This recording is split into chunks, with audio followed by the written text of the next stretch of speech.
Hello, myself Ashiraj Chandile, and today I will teach you the topic of management accounting. Right? चलिए.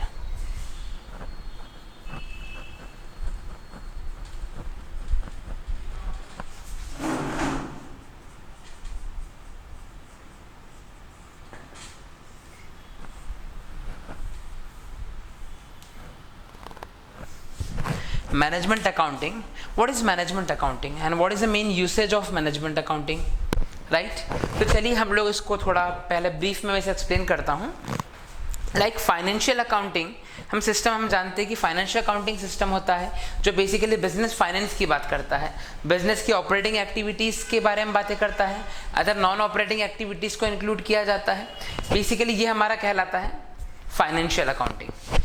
Second one हमारा main होता है that is cost accounting, जो cost concept के बारे में बताता है, जो है cost minimization, cost management. But finally अगर हम लोग मेन बात करें कि मैनेजमेंट अकाउंटिंग किससे रिलेटेड होता है, राइट? तो सबसे पहले हमें यह पता होता है कि दो वर्ड से मिलकर बना होता है,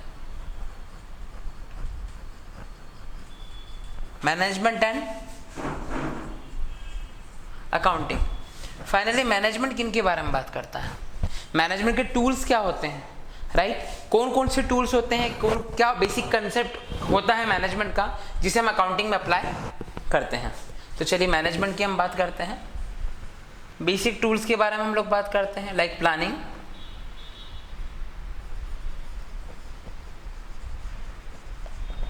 organising,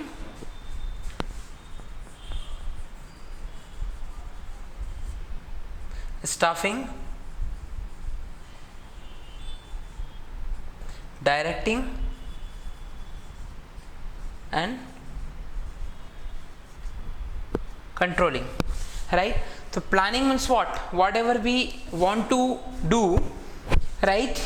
So before doing anything you have to think about that, right? That is planning. Second is organizing, right?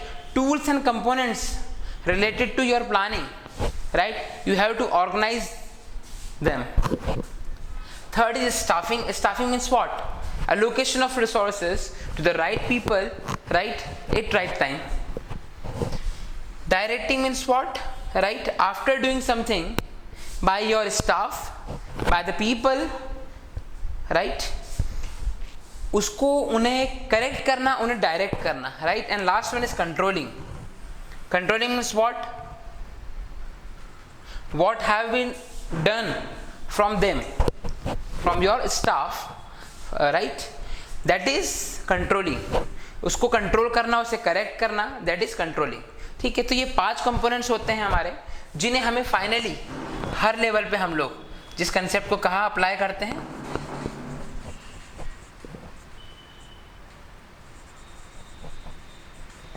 Accounting में. जिसे हम लोग कहाँ अप्लाई करते हैं, अकाउंटिंग में. That is basic concept of management accounting, right? अब इन डिटेल्स हम लोग थोड़ा पढ़ते हैं, समझेंगे हम लोग इसे कि बेसिकली अकाउंटिंग इंफॉर्मेशंस पहले तो किन के लिए यूजफुल होती है, उसको किस तरह से हम लोग मैनेजमेंट के थ्रू मैनेजमेंट अकाउंटिंग में अप्लाई करते हैं. तो सबसे पहले हम बात करते हैं कि हम जितनी भी चीज़ें करते हैं, प्लान करते हैं, ऑर्गेनाइज करते हैं, स्टाफिंग करते हैं, डायरेक्टिंग करते हैं, कंट्रोलिंग करते हैं. तो ये सारी चीज़ें करने के लिए हम लोग जो बेसिक प्लानिंग करते हैं, वो प्लानिंग किस लेवल पे की जाती है, किस बेसिस पे की जाती है, और वो बेस होता है हमारा डेटा और इंफॉर्मेशन. और ये इंफॉर्मेशन किससे रिलेटेड होती है, अकाउंट से related. That is accounting information. तो जितनी भी अकाउंटिंग इंफॉर्मेशन होती है हमारी, उन अकाउंटिंग इंफॉर्मेशन को ही हम लोग क्या करते हैं, उनका यूज करते हैं, उसकी यूटिलाइजेशन समझते हैं और उसी में मैनेजमेंट को इम्प्लीमेंट करते हैं. तो सबसे पहले हम बात करते हैं कि अकाउंटिंग इंफॉर्मेशंस आप जब अप्लाई करते हैं, मैनेजमेंट आप अप्लाई करते हैं, तो मैनेजमेंट आपको दोनों बेसिस पे करना होता है. First one is internal and second external also, right? पर मेन आपका जो फोकस रहता है, मेन जो वर्क आप कर सकते हो इंटरनल पे कर पाते हैं, राइट? इससे रिलेटेड जो भी यूजफुल इंफॉर्मेशन होती है वो किन के लिए यूजफुल होगी, सबसे बड़ी बात आती है, राइट?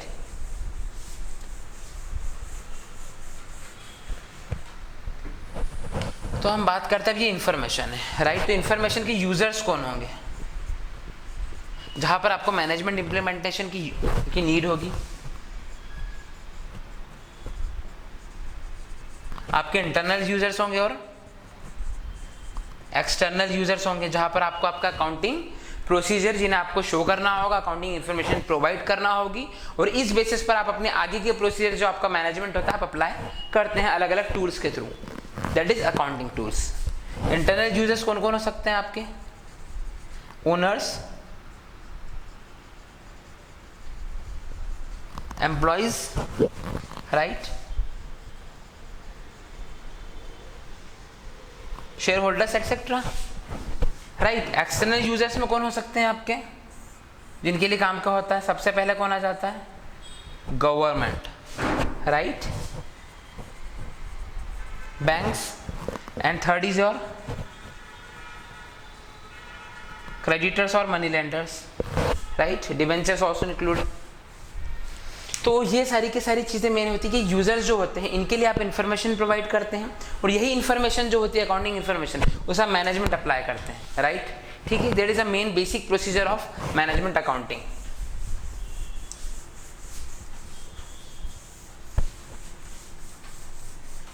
अब हम थोड़ा डिटेल में समझते हैं बेसिकली इसकी यूजेस, प्रॉपर यूसेज किस तरह से होता है, इसका मेन वर्क क्या है, राइट, इसका फ्रेमवर्क क्या हो जाता है, इसका नेचर क्या होता है, right.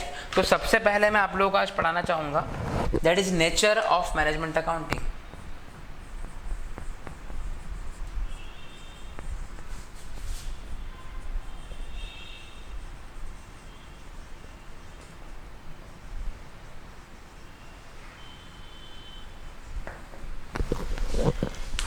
Nature of management accounting means what? Basically accounting part, accounting system में मैनेजमेंट अकाउंटिंग का क्या यूज है, उसका बेसिक नेचर क्या होता है, राइट। नेचर पे डिपेंड करता है उसका यूसेज, राइट। तो चलो हम लोग बात करते हैं कि the part of accounting system which facilitates the management process as decision making is called management accounting. जैसा मैंने आपको बताया था कि आप मैनेजमेंट अप्लाई करते हैं। मैनेजमेंट क्यों अप्लाई करते हैं? ताकि आपकी जो फ्यूचरिस्टिक जो भी प्लानिंग हो वो आपकी प्रॉपर हो, आप जो प्लानिंग करें उसका इम्प्लीमेंटेशन प्रॉपर हो, इम्प्लीमेंटेशन प्रॉपर होगा तो आपको रिजल्ट भी आपका प्रॉपर मिलेगा, जिसके लिए आप डिसीजन लेते हैं, राइट। तो सबसे मेन क्या हो जाता है?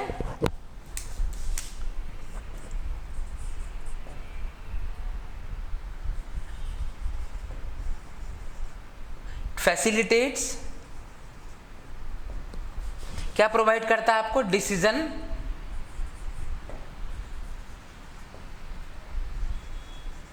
मेकिंग, यानी आप डिसीजन ले सके वो चीजें आपको ये प्रोवाइड करता है। चलिए अब हम आगे की बातें समझते हैं। हम अगर पास्ट अकाउंटिंग सिस्टम की बातें करें तो हम लोग उसमें बेसिकली डिटेल में हम बात करें तो हम बात करते थे फाइनेंस की, सिर्फ फाइनेंशियल बातें करते थे, राइट। सेकंड हम लोगों का जो होता था वो क्या होता है? हमारा सेकंड प्रोसीजर हम लोग जो फॉलो करते हैं वो हम लोग करते हैं कॉस्ट की, और हमारा जो मॉडर्न कंसेप्ट जो कहता है वो कहता है मैनेजमेंट की, राइट। तो management accounting is a decision making. अब डिसीजन मेकिंग कैसे हो सकता है देखिए, तो आप लोग बात करते हैं क्योंकि इसकी हेल्प से आपका सबसे मेन क्या काम होता है? आप पॉलिसी फॉर्म करते हैं।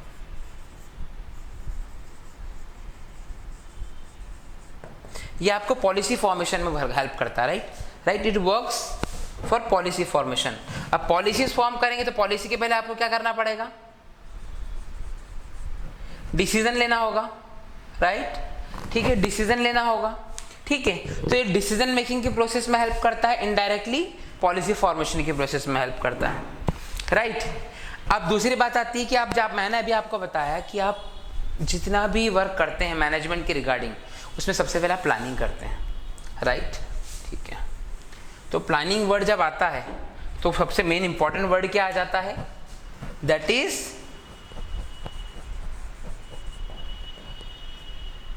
Futuristic, right, that is futuristic. It means what? कि वह फ्यूचरिस्टिक होगा, जो भी प्लानिंग के रिगार्डिंग वर्क करेगा वो फ्यूचरिस्टिक होगा।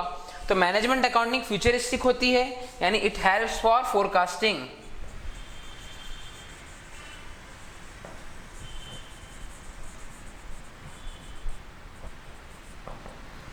It helps in forecasting, right. ये फोरकास्टिंग में यानी फ्यूचर जजमेंट्स के लिए भी आपको हेल्प करता है।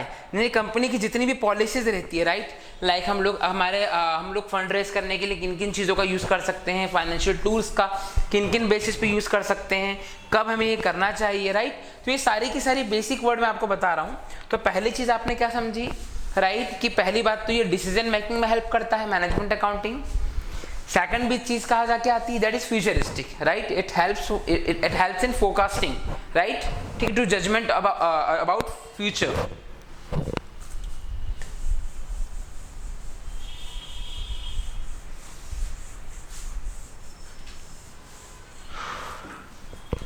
चलिए अब हम बात करते हैं यहाँ पर कि मैनेजमेंट अकाउंटिंग की प्रोसीजर क्या होगी। जैसे मैंने आपको मैनेजमेंट का बेसिक प्रोसीजर तो बताया with the help of management tools like planning, organizing, staffing, directing and controlling. But अब हम बात करते हैं कि अगर मैनेजमेंट अकाउंटिंग की प्रोसीजर में आप क्या करेंगे, राइट, तो आप इसकी बात करते हैं प्रोसीजर की।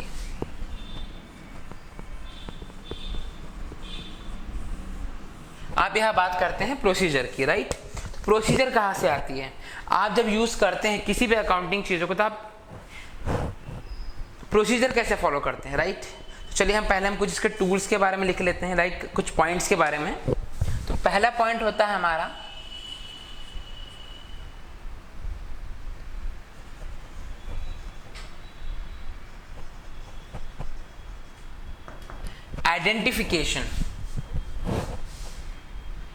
Identification, right. सेकंड हमारा होता है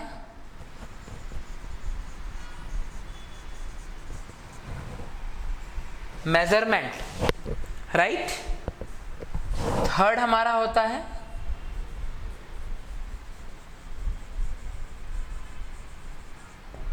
एक्यूमुलेशन।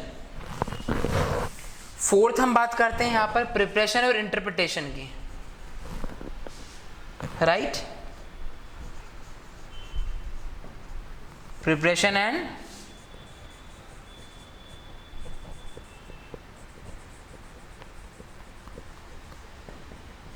इंटरप्रिटेशन की, ठीक है। और फाइनल जो हम बात करेंगे वो हमारी बात करेंगे यहां पर कम्युनिकेशन की। इसके बारे में बात करेगा ये कम्युनिकेशन की,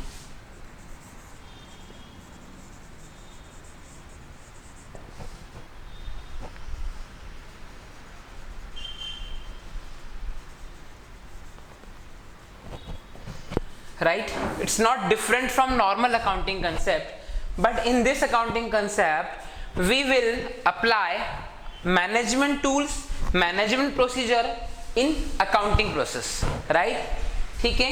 we will merge management and accounting, that is the main core concept of management accounting। तो चलिए हम पहले मेन इसकी बात करते हैं कि identification means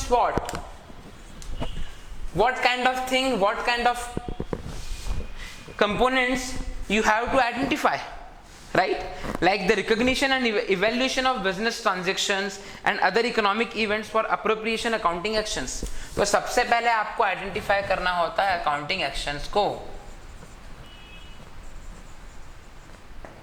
अकाउंटिंग एक्शंस को, राइट, ठीक है। इसके बाद हम लोग इसमें क्या अप्लाई करते हैं, management. Accounting actions means what, right, transactions, ठीक है, accounting activities that is mainly related to economic in terms of finance, right, in terms of monetary, okay. Second is measurement.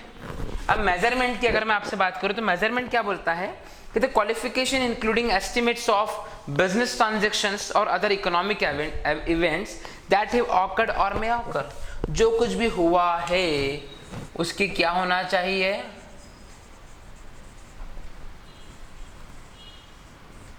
Monetary value होना चाहिए, इन terms of money होना चाहिए।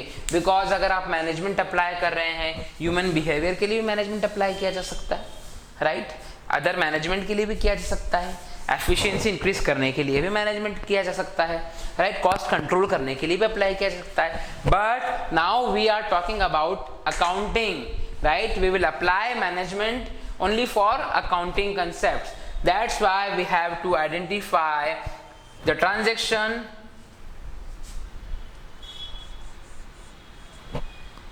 it is either monetary or not, right, it's have और not have monetary value, हमें पहले major करना है, अगर मॉनेटरी वैल्यू है तभी उसे हम इसमें इंक्लूड करते हैं। Third one is accumulation. What do you mean by accumulation? Right, the discipline and consistent approach to recording and classifying appropriation. यानी accumulation किन चीजों का होता है कि जितने भी बिजनेस में इकोनॉमिक इवेंट्स होते हैं,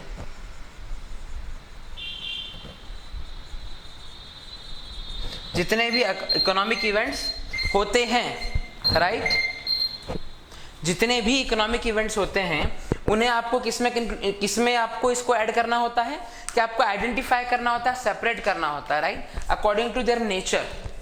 ठीक है। Fourth one is analysis. Analysis means what?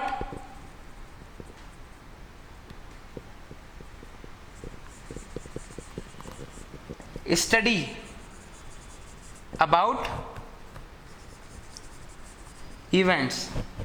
कौन से इवेंट्स रहेंगे ये? इकोनॉमिक इवेंट्स, राइट, ठीक है। And next is preparation and interpretation and communication, right. फिर आपको प्रिपेयर करना होता है अकाउंटिंग्स एंड देन उसको आप इंटरप्रेट करते हैं, आप उसे फाइनल रिजल्ट में कन्वर्ट करते हैं, राइट। और लास्ट होता है कम्युनिकेशन। कम्युनिकेशन किससे होता है? Towards users, right, it may be your internal और एक्सटर्नल यूजर्स। और इन सभी इंफॉर्मेशन को एक फ्रेम में कन्वर्ट करके, it mean frame means what, एक सीक्वेंस में हम लोग इस प्रोसीजर को फॉलो करते हैं, फाइनल रिजल्ट को हम कम्युनिकेट करते हैं, देन इसी के अकॉर्डिंग हम लोग अकाउंटिंग में मैनेजमेंट को अप्लाई करते हैं। मेन ये हमारा बेसिक कंसेप्ट और बेसिक प्रोसीजर था। फर्दर डिटेल्स और फर्दर कंसेप्ट हम इसी में आगे कंटिन्यू करेंगे। Thanks for watching.